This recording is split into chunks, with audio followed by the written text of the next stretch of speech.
Good morning. My name is Chava Kari, and on behalf of the Golda Meir Moshav Carmel Training Center in beautiful Haifa, I welcome you all to today's event commemorating International Suicide Prevention Day. To open the event, it's my honor to introduce Ambassador Einat Schlein, the head of Moshav, Israel's Agency for International Development Cooperation, and Deputy Director General of the Israeli Ministry of Foreign Affairs. Ambassador Schlein, the microphone is yours. Thank you for coming on this morning. Thank you very much, Chava. Good morning. Thank you for joining us for this special webinar as we mark International Suicide Prevention Day. I would like to thank Moshav's MCTC for organizing this event and offer special thanks to our esteemed panelists. On behalf of the WHO, Dr. Alexandra Fleischmann of the Department of Mental Health and Substance Abuse, and from Israel's Police Superintendent Ilan Musli, representing the Police Crisis Negotiation Unit. Suicide has a tremendous effect on families, communities, and to a certain extent, even societies, as its implications can extend beyond personal pain and reflect, at times, structural deficiencies. Even if it seems like a very personal matter, in many cases, scarcely exposed to others, it is our duty as a society to reach out and weave the essential safety networks, identifying and supporting those in need, be it those considering taking their own lives and/or their families and friends. Beyond individual circumstances, both depression and loneliness are incorporated in the human experience. There are many contributing factors and life events making some people more susceptible to suicide, and COVID-19, of course, has and is definitely contributing to pessimistic thinking. As people are essentially and even legally advised to avoid close contact and keep social distance, even more people can fall through the cracks of our fractured society. Therefore, it is our duty to assume the responsibility and take measures to build the necessary infrastructure, advocate and encourage a proactive approach to support those in need, hold their hand, help them mitigate the pain, and carry the weight. Thank you for participating in this important event, and shalom from Jerusalem. Thank you very much, Ambassador Schlein, for your captivating words. As Ambassador Schlein mentioned, our speakers today are from WHO, the World Health Organization, and the Israeli Police Crisis Negotiation Unit. I would also like to take this opportunity to thank Ambassador Meirav Ilan Shachar in Geneva and her staff, Nitzan, who is on with us, for helping us coordinate the event today. I would like to welcome and thank our panelists and hundreds of viewers on Zoom and Facebook Live. Most of our audience is on Facebook Live of the Ministry of Foreign Affairs and Moshav. Today we have with us experts in the field of suicide prevention in our audience, as well as honorable ambassadors and members of the diplomatic corps from around the world. I see with us on the screen Ambassador from Ghana, Ambassador Hannah Niarko. Thank you for joining us this morning. The session is being recorded and broadcasted live, so please make sure your microphones are on mute. And if you have any questions, please put them in the chat and we'll try to get it to as many as possible. So again, thank you to the staff in Haifa, my colleagues Rana, Yuda, and Anna for being here today. And I'd now like to, it gives me great pleasure to introduce Dr. Alexandra Fleischmann from the Department of Mental Health and Substance Abuse at WHO in Geneva, who will be presenting the global situation and the work of WHO in the field of suicide prevention. Thank you very much. Thank you. Thank you very much for your kind invitation. It's an honor for me to be here and to be able to present on behalf of WHO and about the suicide situation in the world. So should we go to the first slide, please?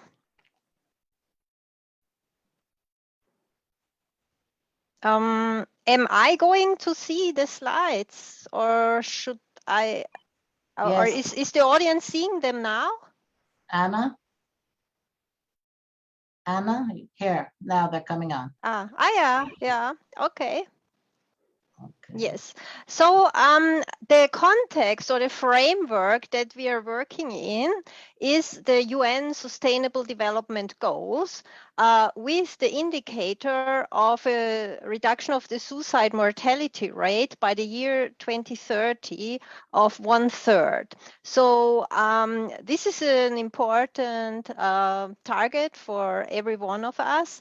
And this is also the target for WHO, who has aligned its work according to the UN SDGs. And so you will also see in the WHO's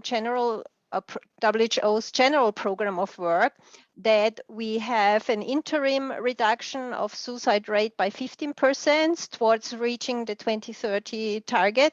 And then also the WHO Mental Health Action Plan has been extended recently to the year 2030 and also has aligned its target. So again, in the WHO Mental Health Action Plan, we have the same target by the year 2030 to reduce the suicide mortality rate by 1/3.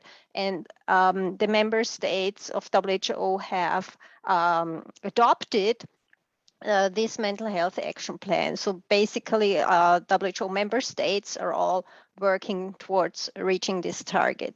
So next slide, please.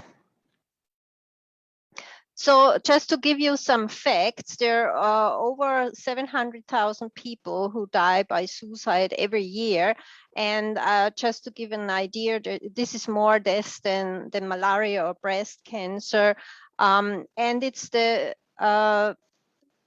third leading cause of death for 15 to 19 and 15 to 29-year-old girls globally, and the fourth leading cause of death for boys. So this is particularly striking to see this among the young people when you think about what is it that young people die from, and then you have suicide among the top leading causes of death. So this is actually very sad and tragic fact. For each suicide, it's estimated there are more than 20 others making a suicide attempt. So actually, if you think globally, those who are affected by a suicide of a loved one, plus those who attempt suicide and the people, friends and family and colleagues around them, you actually have millions of people who are affected in some way by suicide or suicide attempts. In low and middle income countries, you have a lower male to female ratio. In high income countries, it's up to 3 times more men than women dying by suicide. But in low and middle income countries, this is lower and sometimes even close to 1, so that you have the same. And about the methods of suicide in the world, important methods are pesticides, hanging, and firearms. So if we go to the next slide, please. This is an overview of the age standardized suicide rates globally for the year 2019, both sexes. So these are the WHO global health estimates, which were released at the end of last year, with the latest year being 2019. And it gives a quick overview about the highest age standardized suicide rates in the world, with dark colors. So dark red would be highest rates, and the lighter the color, the lower rates there are. But we also have to think about the data quality, and I'll look into this a few slides later on. If the next slide, please. So this is looking at suicide by age and income level, again for the year 2019, with the data source being the same WHO global health estimates. And one can see that with the numbers of suicides, so the numbers of cases, so most suicides happen in the younger age group. So it's 58% actually before the age of 50 years. And one can also see that the most cases are in low and middle income countries. So it's 77% of the suicide cases in the world happen in low and middle income countries. So you may have a preconception that it's only an issue in high income countries, or it's only old people who die by suicide, but actually it's something that happens around the world. It can happen in any age group. Yeah, it can happen for anyone in any age group. The next slide, please. Here we have the suicide rates by WHO region for the year 2019.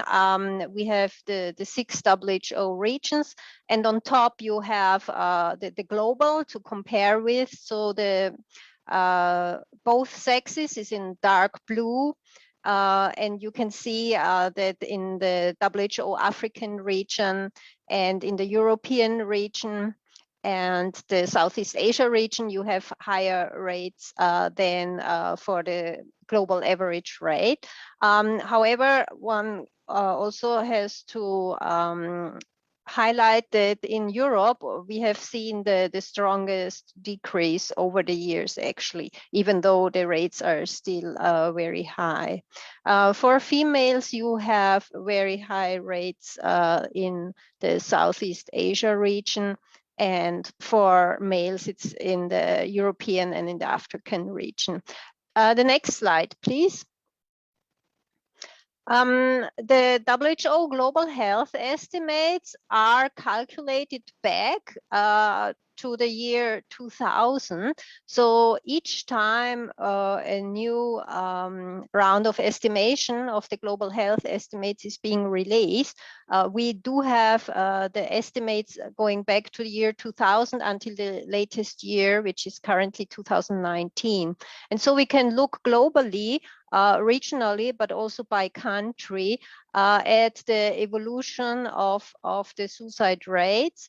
And here we see the age standardized suicide rates. In light blue, it's the global rate, and you can see that there has been a slight decrease, which is good news and very important to have being able to observe such a decrease. However, we also have to alert to the fact that this amount of decrease is not enough to reach the targets by the year 2030. So more is needed, more action to prevent suicide is needed.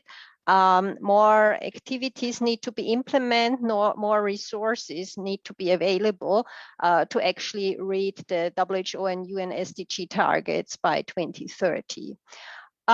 Here, as I said, you can also see the decrease in the European region. And actually among the WHO regions, the only one that has seen an increase over the years is the WHO region of the Americas. You see it here in orange. There has been an increase. And just out of interest, I also added in a red kind of color the line for Israel, which has seen a decline, but just in the last few years, it's seeing a small increase again. The next slide, please. So as I mentioned, I wanted to talk about the data quality, which is an important issue to take into consideration, because overall the quality and availability of data on suicide and suicide attempts is poor globally. There are only 80 countries that have good quality vital registration data on suicide mortality. And you see when you rank the data quality, the worst is in dark color. So red is countries that do not have a civil registration and vital statistics system. So they are not reporting to WHO about their mortality. So no mortality. So basically member states report on their mortality according to ICD nomenclature, so on all the different causes of death, and among this, of course, also suicide, but the countries in red, they're not reporting due to lack of the registration systems. So, and in the countries with light colors, you have good quality registration systems. And so this has to be improved globally, and there are efforts by WHO to work with the countries to establish or improve their civil registration vital statistics systems and to report on all causes of death. When we look into data for suicide attempts, there are only 20 countries who are known to have collected a national survey data for suicide attempts, and there's only a handful of countries who has hospital-based suicide attempt data registration. And this is something we advocate for heavily, and where we have published a resource booklet or resource manual for data registration systems for suicide attempts in hospitals to better understand the suicide attempts, because they are an important risk factor for suicide, and they can give us an imminent insight into how many people there are who attempt suicide. So improvement of surveillance and dissemination of data are very important and necessary to inform action. So the next slide, please. So as I mentioned, in order to support the better availability and quality of data, we would hope that more and more countries report to the WHO about all causes of death. So this is then made available in the WHO mortality database. And then also the global health estimates are based on those data as input data. And then there's an estimation procedure that is being done. This is actually here in orange. You see this in the orange box, this practice manual for a hospital-based registration of suicide attempts, which we are advocating for, and we hope many countries will implement. And then on the bottom in green, you see the STEP survey, which is WHO population-based survey with a nationally representative sample of the population. And in this survey, there is a module on self-harm, and basically carrying out the STEP survey, including the module with suicidal behaviors, would be good, because then one knows how many people think about or attempt suicide in the population. Yeah, so the next slide, please. Yeah, this one more.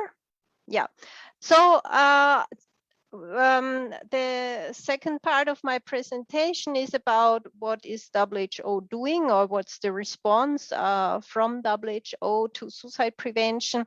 In 2014, WHO published the first ever report on suicide prevention, Preventing Suicide, a Global Imperative. And it was a call for action to member states to become active in suicide prevention. And we believe that over the years there's more interest in suicide prevention, but we failed for countries really to on the ground to implement. We need some more guidance for implementation and evaluation. And this is why this year in June, so quite recently, we published the Live Life implementation guide for countries, in the hope that it's a more practical tool, a more hands-on, with different steps to follow, to move from the knowledge of what needs to be done to the actual implementation in countries. So the next slide, please. So what is Live Life? We have identified a number of cross-cutting foundations, or you could call it foundational pillars, that are necessary as basically as a setting the stage or creating the ground for suicide prevention.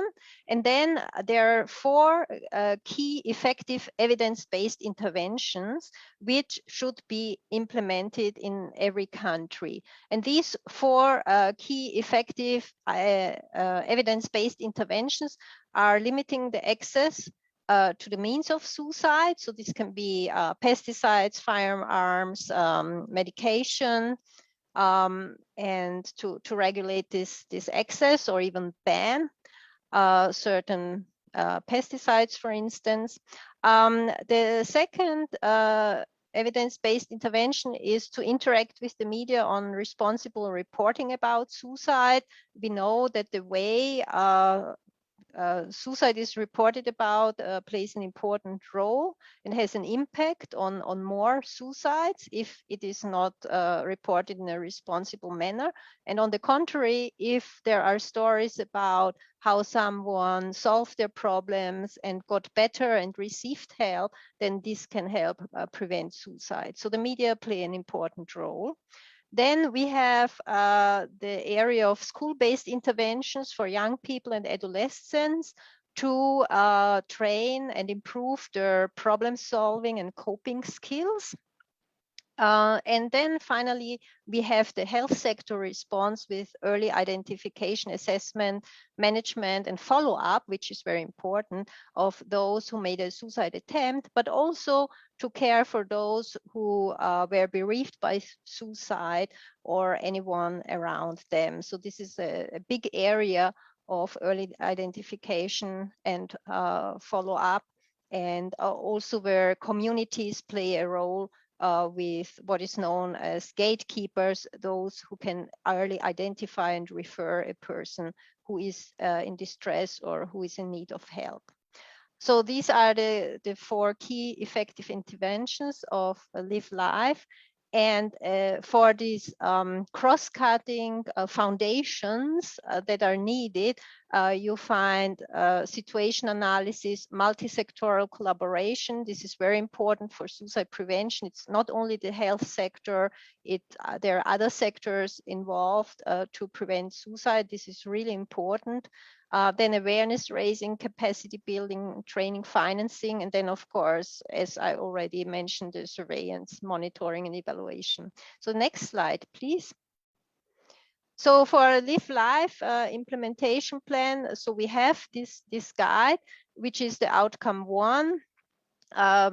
So this is now published, and we hope that many countries will pick it up and actually start the implementation of the key effective interventions. But we want to work further with countries who may currently not be thinking about suicide prevention or not having it as a priority, to engage them in a first conversation and start a policy dialogue to make them aware about the importance of suicide prevention. And then if a country already has some actions, to support the country in a more systematic way to bring the different stakeholders together. Or also the support to countries could be in capacity building and provide training. So this would be the area 2. And in the areas 3, we want to strengthen further the data and the measurement, and to have more and better information to be able to prevent suicide. The next slide, please. Yeah, with regard to national suicide prevention strategies, we know about 38 countries who currently have one.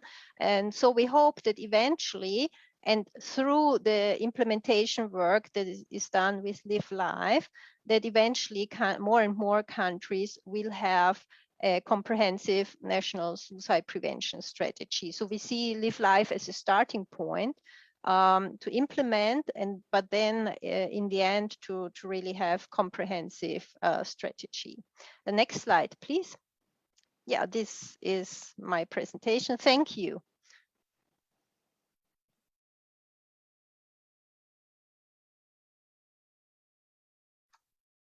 Thank you very much. This very interesting and illuminating talk. Rana, do we have a question for Dr. Fleischmann? Yes, we do have one question.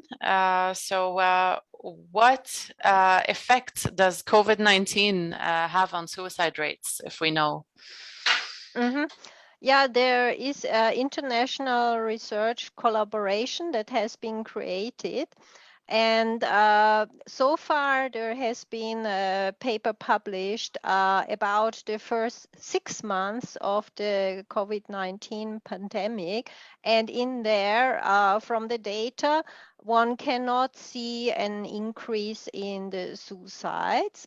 However, the later data still need to be analyzed. So for the second half of the last year, and then of course also this year. So there's some delay with the data available to see whether what was seen for the first 6 months is then still true for as the pandemic was going on. And the concern is, of course, with the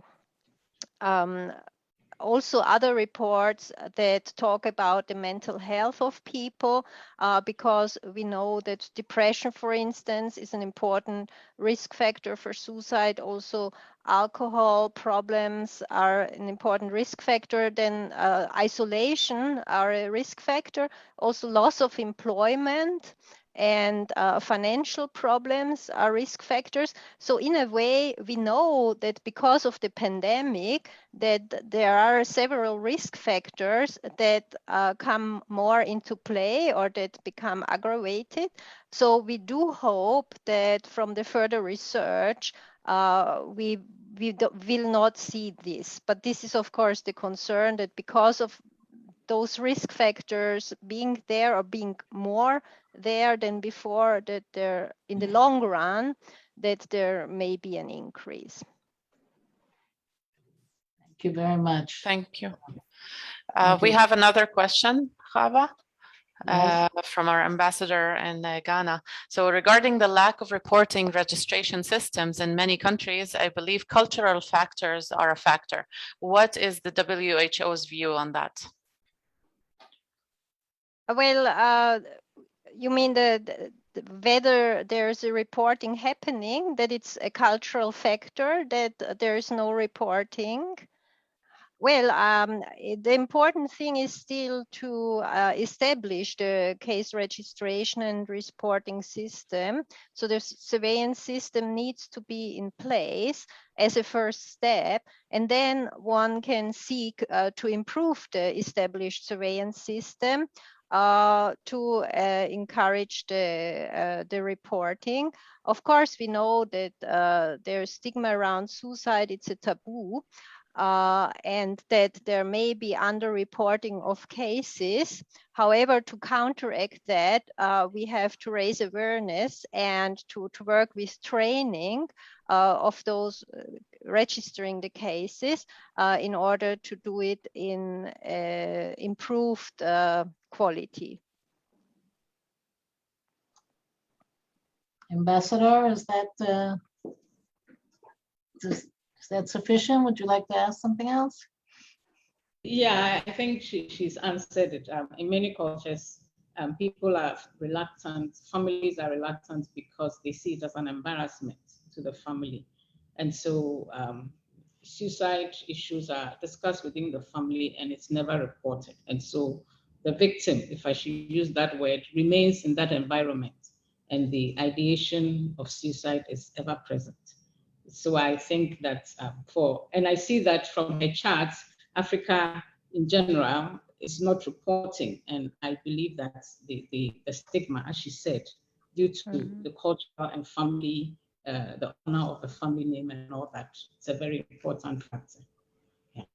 Yeah.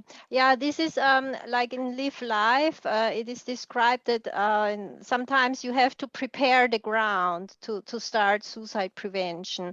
So when there's a strong stigma around it, it may not be possible to immediately start with the implementation of an intervention, but you have to start the conversation to talk about it so that people feel, okay, there's something we can do about it, that people feel that, okay, there's a place where I can seek help. So it's more this, what I described in Live Life as the, this cross-cutting, preparing the ground to even start talking about it, basically. So the work needs to start at this point with the awareness raising and with working around the stigma.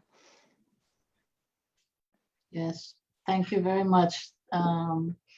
It's really such an important topic, and so many youngsters and people around the world lose their lives when maybe if there was more awareness, it would be possible to help them. So thank you very much, Dr. Fleischmann, for joining us this morning. And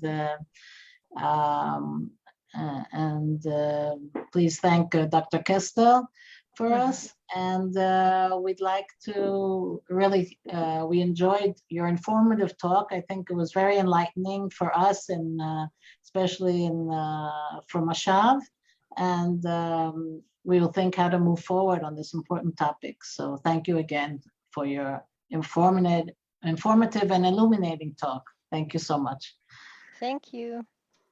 And now I have the pleasure to introduce Superintendent Ilan Musli from the Israel Police Crisis Negotiation Unit, who will describe the situation in Israel and the special work of the unit. So thank you for being with us this morning, Superintendent, and we're happy to hear from you. The microphone is yours. Good morning, everybody.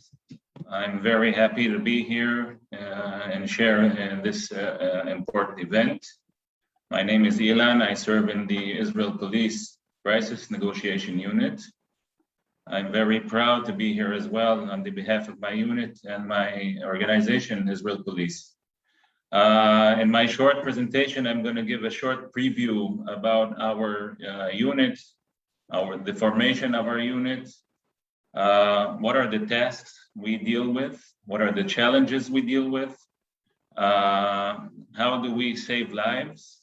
I'll give some data, demographic data, different cultural aspects we deal with as challenges.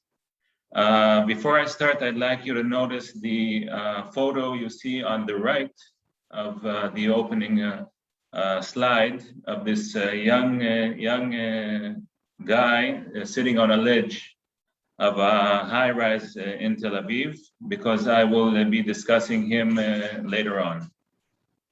So let us begin. The Crisis Negotiation Unit in the Israel Police was formed in 1998 after close to a decade of severe terror attacks on Israeli citizens around the world, and of course in Israel.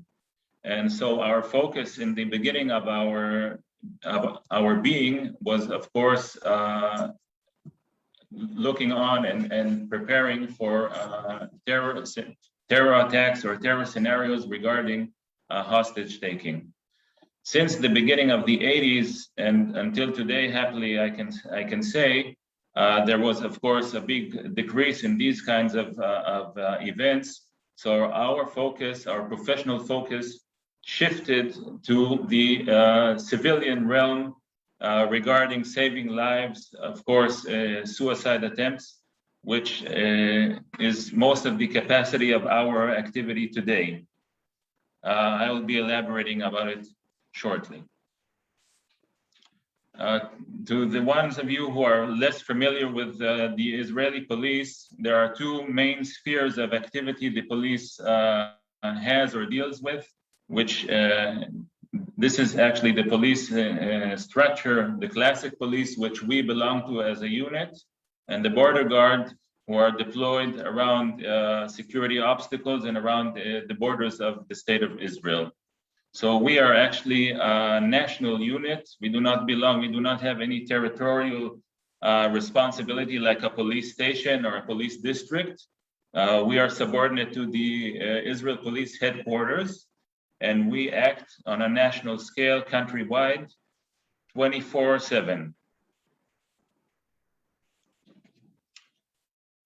As far as our designation as a unit, we assist police units in handling and counseling commanding officers of different units in events which are, of course, involving the human factor. We conduct negotiations based on the academic knowledge we have in our unit, and we, of course, gather. And, of course, field experience, which I will be discussing in the data part of my presentation. Of course, we use different kinds of technology, and all of this is in the purpose of saving lives. Our general structure, of course, there is the staff which I belong to. This is the staff of the whole outfit. We have around 250 negotiators countrywide. All the other people who are part of this unit are actually volunteers. In each district, you can see the 7 police district branches. We have branches in each police district. These are active duty police officers serving on their daily jobs as patrolmen, investigators, detectives, so forth, but they volunteer. They're trained by us, and they volunteer after their jobs on weekends and whenever we need them. They volunteer in addition to their regular tasks to be negotiators, police negotiators. We have another branch in the prison service because we have quite a few events within the prisons, the Israeli prisons. And we have civilian volunteers who are most of them are ex-police officers or ex-officers who served or commanded our unit.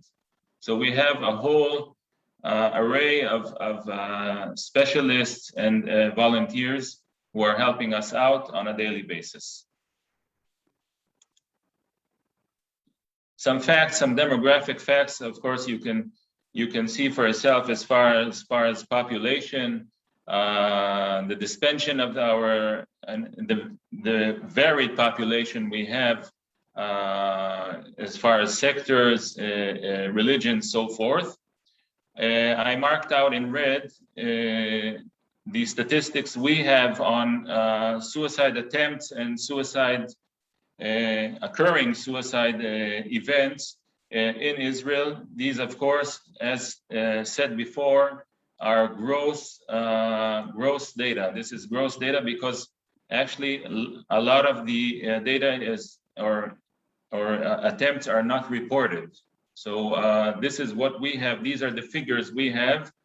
And just for comparison, in car accidents in Israel yearly, there are 300 to 350 casualties. So you can see the numbers, you can see the severity and the extent of this phenomenon here in Israel.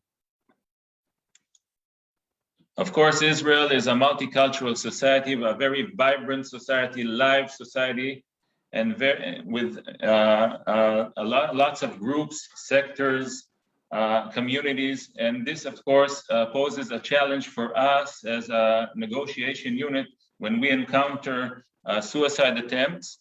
Beginning with languages, there are different languages. There are communities who share different dialects or different languages. For example, Ethiopian Jews who came from Ethiopia, came from different parts of Ethiopia, and they speak different dialects or different languages. We have to adapt to these conditions. We have to get to know their habits, their culture. There are other communities like the ultra-Orthodox communities who are considered in Israel to be quite a closed community who is less cooperative with the police in general. So it's a little bit more difficult knowing what's going on and getting to know them from inside. And this, of course, raises challenges for us when we encounter a community which is relatively closed to outsiders. Of course, the familial social structure of these different communities and other communities in Israel is also a factor we have to take in mind when we encounter different events. As far as our mission, of course, we deal with suicide threats on a personal scale, financial, mental, and romantic, and if there are other triggers for suicide attempts. Self-barricades, which can be also combined with suicide attempts, barricades with hostages on a criminal basis or personal basis, missing persons, which we help the investigation units. We help in profiling and searching, of course. Mass barricades, if it's on a social, ideological, or religious basis, if it's cults, different cults, extortion, cyber, and of course, if there are any kidnapping events. What are our goals? First of all, of course, to save lives. This is our main and first goal. We counsel police and government commanders. We have cooperation with various countries abroad. I will be discussing this later on, various units abroad. And we, of course, assist and have the capabilities in gathering real-time information within the framework of an event. When we want to get to know our object on the roof, on the bridge, wherever he or she may be, we want and have to get to know them much better in order to start some kind of discussion and negotiation.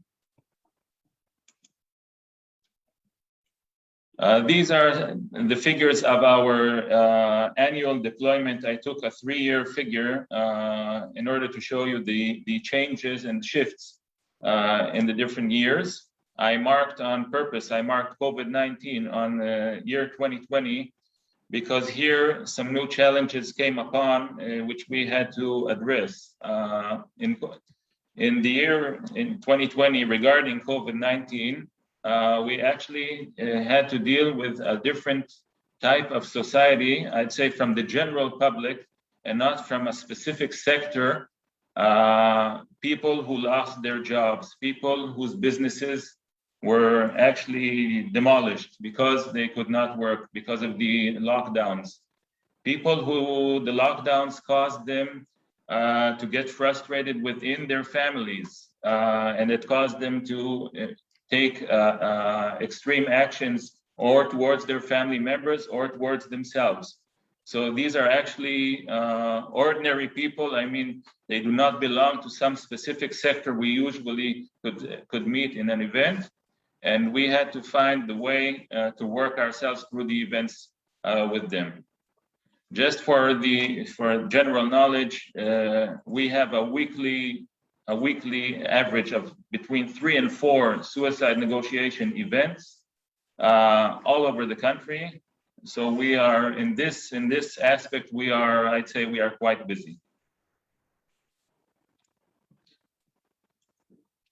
In this regard, I have to say that we are not part of the therapeutic or supportive preventive circle, which other entities or government offices in Israel are involved in.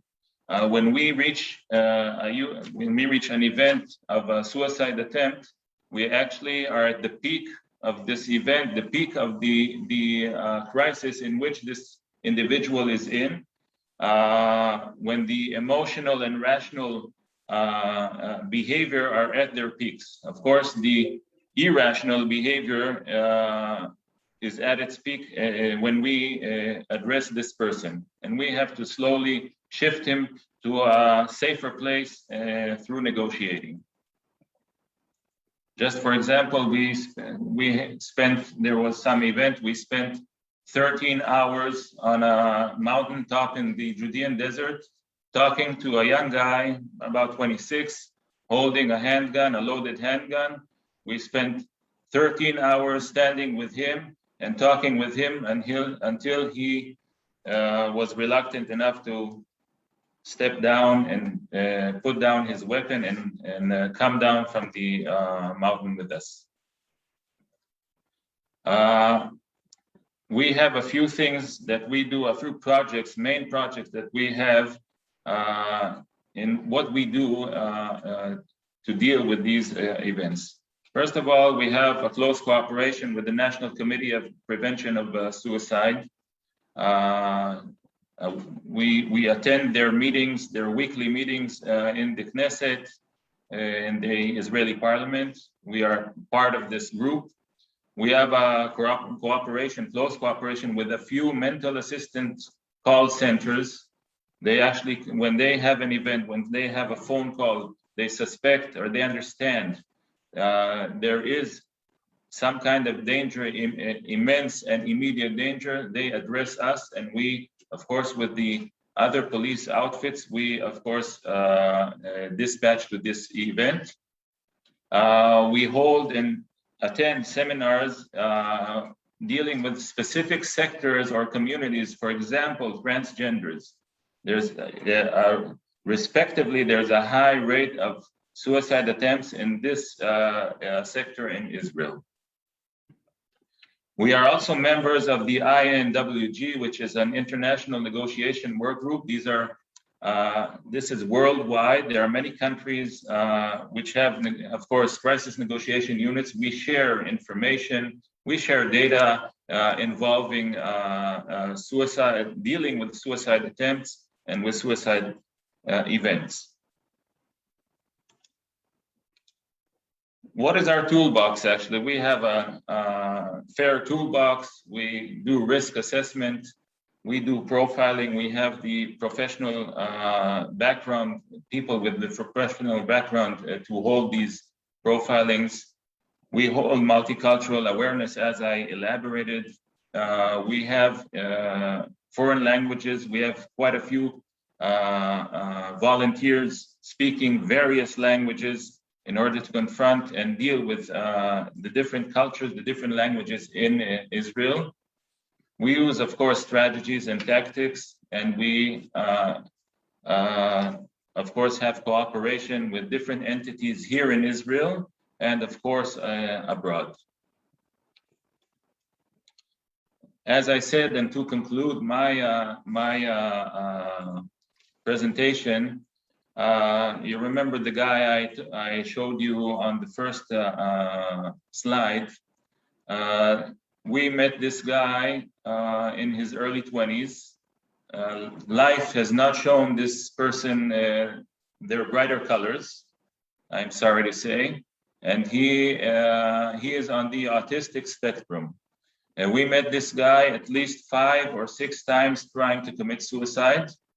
Of course, happily to say that he did not manage to commit suicide. And he is a very unique and special story because he today is a captain in the Israeli IDF, in the Israeli army, and a very successful officer. And he is involved in a specific enterprise regarding the recruitment of people, of civilians on the autistic spectrum into the army and deploying them into different and various units. So I think he is one of the examples that there are, of course, happy ends. So this concludes my presentation. I thank you very much for listening, and I'll be glad to take your questions. Thank you very, very much. Rana, I'll move it on to you. Yes, certainly. There's a question regarding the statistics in Israel regarding the effect of COVID-19 on suicide rates. So the same as for the global view. I do not have the specific data or numbers of the events, but there was a general increase that we have witnessed in the number of events generally that we had to deal with during 2020. We also had to deal as a unit. We were deployed, receiving incoming flights of passengers, Israelis who traveled abroad and had to go into isolation or lockdown in COVID hotels, or motels, what was established here. So we had to deal with these people as well in getting them to calm down, because not people coming from abroad wanted just to go home tired after their flights, and of course did not want to go to some hotel for a week and not seeing their families and their children staying at home. So this of course created some kind of atmosphere in the airport, in the Israeli airport, in Ben Gurion airport.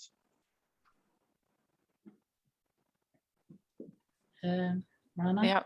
Yeah, so we have another question, which is regarding the burnout.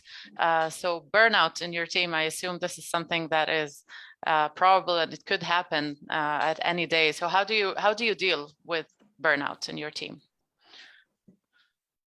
Well, in case of events going the wrong way, of course, as to say, there is, of course, within the police framework, there is psychological support. Once in a while, we have these seminars or supportive